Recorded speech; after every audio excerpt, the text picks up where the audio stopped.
Hey everybody, welcome. Thanks for joining us. So today we will be talking about articulatory phonetics. This is the study of how speech sounds are produced in the vocal tract. All of our articulators in our vocal tracts must work in concert to produce just one speech sound. This is to say nothing of the complexity of these motor routines in casual speech.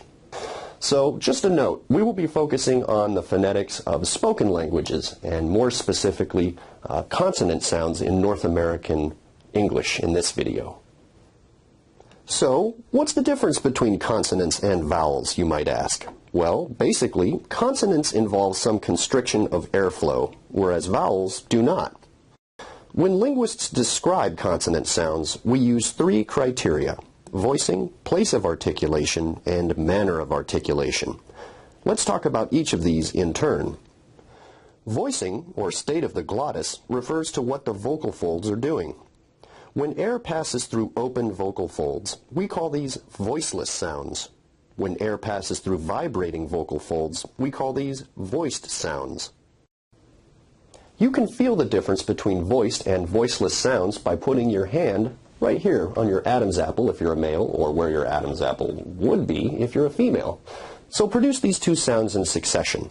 S, z, s, z. Which one produces the vibration?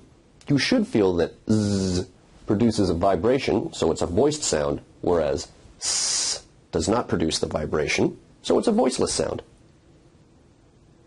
Place of articulation refers to where in the vocal tract the constriction of airflow takes place. Bilabial sounds are produced with both lips, like p, b, m. Labiodental sounds are produced with the upper teeth and the lower lip, such as f, v. Interdental sounds are produced with the tongue in between the upper and lower teeth, such as th, th.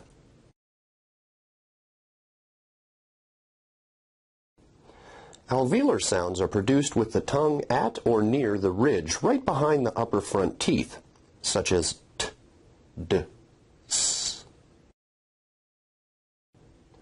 Palatal sounds are produced at the hard palate or the roof of the mouth, such as sh, zh, y.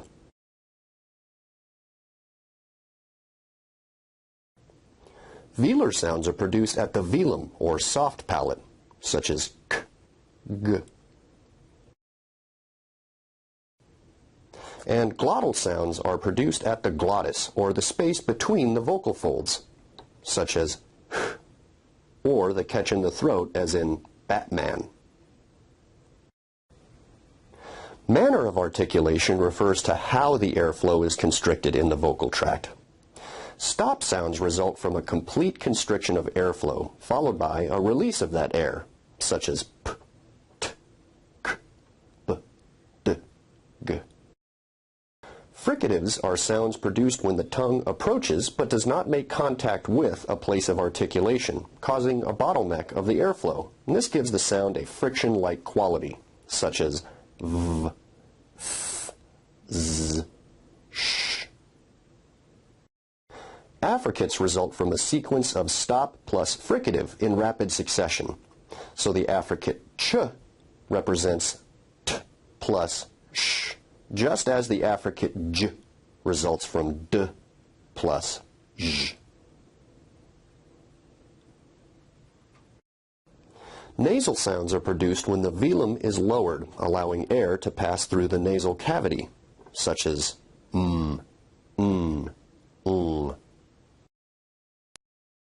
Liquid sounds are produced by allowing air to pass by one or both sides of the tongue, and the tongue itself can move a lot to shape the sound, such as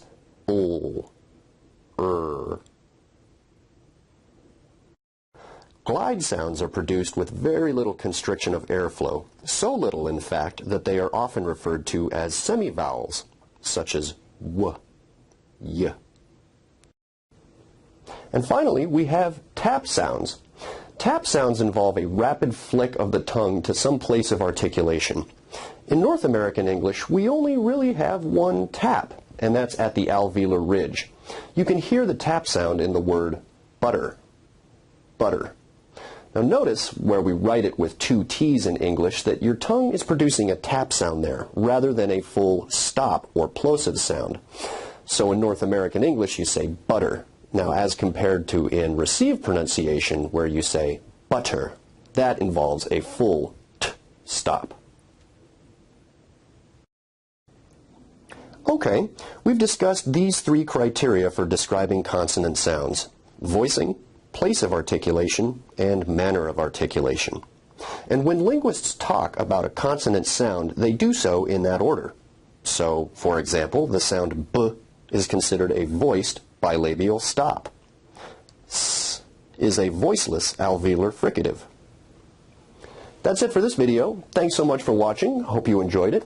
So please check out our other videos, including articulatory phonetics and vowels, and also how to navigate the International Phonetic Alphabet. See you later.